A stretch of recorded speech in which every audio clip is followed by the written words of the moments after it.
Hello everyone, welcome back to Jency learning with Nikita. हमारी rapid revision series में आज मैं आपके लिए लेके आई हूँ एक सुपर फास्ट बिजनेस कम्युनिकेशन का rapid revision video specially design for IGNOU MBA MMPC 7। MMPC 7 का एक और वीडियो मैंने चैनल पर अपलोड किया हुआ है। आप वो वीडियो भी जरूर देखना, उसमें भी मैंने इंपॉर्टेंट क्वेश्चंस कवर करवाए हैं। ये उसी वीडियो का पार्ट 2 है। और हाँ, अगर आप मेरे चैनल पर नए हो तो चैनल को सब्सक्राइब करना बिल्कुल मत भूलना। तो बिना किसी देरी के चलिए स्टार्ट करते हैं आज का वीडियो। चलिए अब आते हैं नेक्स्ट टॉपिक पे, importance of writing in business communication. See, आज के टाइम में राइटिंग स्किल्स बहुत इंपॉर्टेंट हो चुकी है, स्पेशली बिजनेस वर्ल्ड में। जैसे ईमेल्स, रिपोर्ट्स, मेमोज या प्रपोजल्स, ये सारी रिटर्न कम्युनिकेशन प्रोफेशनल, क्लियर और वेल स्ट्रक्चर्ड होनी चाहिए, क्योंकि रिटर्न वर्ड्स का इम्पैक्ट लॉन्ग टर्म होता है। ओके, सो राइटिंग का सबसे बड़ा बेनिफिट ये है कि राइटिंग फ्यूचर रिकॉर्ड प्रोवाइड करती है। मीन्स आज का दिया गया रिटर्न इंस्ट्रक्शन कल किसी कंफ्यूजन में फिर से चेक किया जा सकता है, एंड इससे मिसअंडरस्टैंडिंग्स ऑटोमेटिकली कम हो जाती है। Okay, then return communication legal clarity भी देता है। मीन्स अगर कोई डिस्प्यूट हो जाए तो रिटर्न प्रूफ ही सबसे स्ट्रॉन्ग एविडेंस होता है। इसी वजह से कंपनीज ईमेल्स और डॉक्यूमेंट्स प्रॉपरली आर्काइव करके रखती है, राइट। देन राइटिंग प्रोफेशनलिज्म भी शो करता है। मीन्स आपका टोन, स्ट्रक्चर या ग्रामर, ये सब रिफ्लेक्ट करता है कि आप कितने ऑर्गेनाइज और सीरियस हो। देन अगर राइटिंग अनक्लियर हो, जैसे वेग ईमेल या इनकम्प्लीट रिपोर्ट, तो इससे पूरा प्रोजेक्ट भी गलत डायरेक्शन में जा सकता है और टीम को अननेसेसरी वापस भी काम करना पड़ सकता है। सो इसलिए क्लियर, पोलाइट और प्रिसाइज राइटिंग बिजनेस कम्युनिकेशन का एक असेंशियल पार्ट होता है। ओके, उसके बाद देखते हैं next topic, role of technology in business communication. देखो, टेक्नोलॉजी ने बिजनेस कम्युनिकेशन को कम्प्लीटली चेंज कर दिया है। पहले जो काम में आवर्स और डेज लगते थे, अब वो काम सेकेंड्स में हो जाता है। सो टेक्नोलॉजी का यही रोल है बिजनेस कम्युनिकेशन में कि कम्युनिकेशन को फास्ट एंड कॉस्ट इफेक्टिव बनाता है। मीन्स जैसे ईमेल, व्हाट्सएप, टीम्स जैसे टूल्स ने मैसेजिंग को सुपर फास्ट बना दिया है। एक क्लिक में इन्फॉर्मेशन शेयर हो जाती है, ना मीटिंग अरेंज करने का टेंशन, ना ट्रैवल का खर्चा। Okay, then remote work possible हो गया है। जैसे जूम, गूगल मीट और माइक्रोसॉफ्ट टीम्स की वजह से लोग कहीं से भी काम कर सकते हैं। सो इससे ग्लोबल कनेक्टिविटी इतनी ईजी हो गई है कि इंडिया का मैनेजर बिना किसी प्रॉब्लम के यूएस क्लाइंट से लाइव डिस्कशन भी कर सकता है। सो अब डिस्टेंस कम्युनिकेशन का बैरियर ही नहीं रहा है। Then team collaboration tools, means कुछ ऐसे प्लेटफॉर्म्स भी है जिन्होंने टीम वर्क को ऑर्गेनाइज बना दिया है। टीम्स इजीली टास्क भी असाइन कर लेती है, डॉक्यूमेंट शेयर कर सकती है, और कौन क्या काम कर रहा है ये सब रियल टाइम में ट्रैक भी हो जाता है। सो इससे कोऑर्डिनेशन और एफिशिएंसी भी इंप्रूव हुए है। Then documentation and archiving, digital communication का एक बड़ा बेनिफिट ये भी है कि सब कुछ सेफली स्टोर करके रखा जा सकता है। लाइक ईमेल्स, डॉक्यूमेंट्स, रिपोर्ट्स, सब फ्यूचर रेफरेंस में यूज़ किया जा सकते हैं। कोई भी कन्फ्यूजन हो, बस ओल्ड कम्युनिकेशन ओपन करो एंड क्लैरिटी मिल जाती है।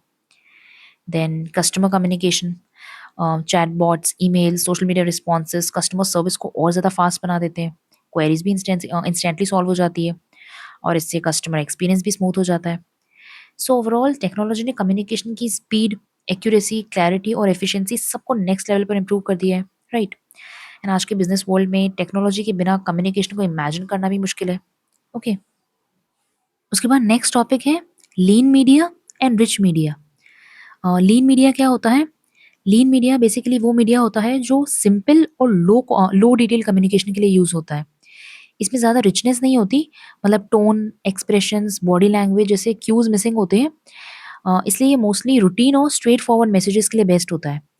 फॉर एग्जाम्पल जैसे ईमेल्स, टेक्स्ट मैसेजेस, नोटिस या मेमोज। सो लीन मीडिया ऐसी सिचुएशंस में यूज़ किया जाता है जहाँ बस इंफॉर्मेशन पास करनी होती है, जैसे अपडेट्स, रिमाइंडर्स, स्मॉल इंस्ट्रक्शंस। वहाँ लीन मीडिया परफेक्ट होता है बिकॉज ये फास्ट, क्लियर और टाइम सेविंग होता है। ओके, एंड रिच मीडिया इससे बिल्कुल ऑपोजिट होता है। ये डिटेल और एक्सप्रेसिव कम्युनिकेशन के लिए यूज़ होता है, क्योंकि इसमें मल्टीपल क्यूज होते हैं, जैसे tone of voice, facial expressions, gestures, जो मैसेज को और ज़्यादा क्लियर बनाते हैं। फॉर एग्जाम्पल जैसे फेस टू फेस मीटिंग्स या वीडियो कॉल्स, फ़ोन कॉल्स या फिर group discussions. So rich media तब यूज़ होता है जब सिचुएशन थोड़ी कॉम्प्लिकेटेड हो, जिसमें इमोशंस इन्वॉल्व हो, या अर्जेंट क्लैरिटी चाहिए हो, या किसी कॉन्फ्लिक्ट को स्मूथली सॉल्व करना हो। सो इन शॉर्ट, अगर सिंपल बात है तो हम लीन मीडिया का यूज़ करते हैं, एंड कोई कॉम्प्लेक्स बात है तो रिच मीडिया का यूज़ किया जाता है। ओके, उसके बाद नेक्स्ट टॉपिक है एथिक्स एंड कम्युनिकेशन। देखो, एथिकल कम्युनिकेशन का सिंपल मतलब होता है सच बोलना, क्लियरली बोलना और रिस्पेक्टफुली बोलना। यानी कम्युनिकेशन में ऑनेस्टी और फेयरनेस मेंटेन करना। ओके, इसमें किसी को भी इंटेंशनली कंफ्यूज, मिसलीड या हर्ट नहीं किया जाता है। Right.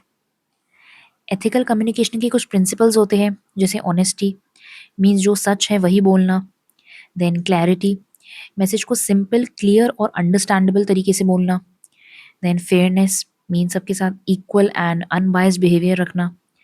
Then respect means polite tone और respectful attitude. Then transparency means important information को हाइड ना करना। Okay, so these are the principles of ethical communication. Now why is ethical communication important? First, इससे trust build होता है। Means जब communication honest होता है तो लोग ऑर्गेनाइजेशन पर और एक दूसरे पर ट्रस्ट करते हैं। राइट। देन कंपनी की रेपुटेशन भी स्ट्रांग होती है इससे। मीन्स एथिकल बिहेवियर से ब्रांड की इमेज और पब्लिक और एम्प्लॉयज़ के बीच पॉजिटिव बनती है। देन इससे लीगल इश्यूज भी अवॉइड होते हैं। मीन्स क्लियर और ट्रूथफुल इन्फॉर्मेशन की वजह से मिसकम्युनिकेशन, कंप्लेंट्स या लीगल प्रॉब्लम्स भी कम हो जाती है। देन टीम वर्क भी स्मूथ होता है। जब लोग ओपनली और रिस्पेक्टफुली कम्युनिकेट करते हैं तो इससे मिसअंडरस्टैंडिंग्स कम होती है और टीम कोऑर्डिनेशन भी इम्प्रूव होता है। देन वर्क प्लेस हेल्दी बनता है। मीन्स रिस्पेक्टफुल कम्युनिकेशन से एनवायरनमेंट पॉजिटिव और सेफ फील होता है, जिसमें एम्प्लॉयज़ कंफर्टेबली काम कर सकते हैं। राइट। सो ये इंपॉर्टेंस होती है एथिकल कम्युनिकेशन की। Okay, and that's it for this video for MMPC 7 rapid revision series. हमने काफ़ी सारे इंपॉर्टेंट टॉपिक्स कवर कर लिए हैं इन दोनों वीडियोस में फॉर एमएमपीसी 7, जो इग्नू एग्जाम्स में रिपीट होते आए हैं। अगर ये रिवीजन सीरीज आपके लिए हेल्पफुल रही हो तो वीडियो को लाइक करो, कमेंट में लिखो किस सब्जेक्ट का नेक्स्ट वीडियो देखना चाहते हो और चैनल को सब्सक्राइब करना बिल्कुल मत भूलना for more IGNOU MBA videos. Till then, all the best for exams and as always keep learning, keep shining.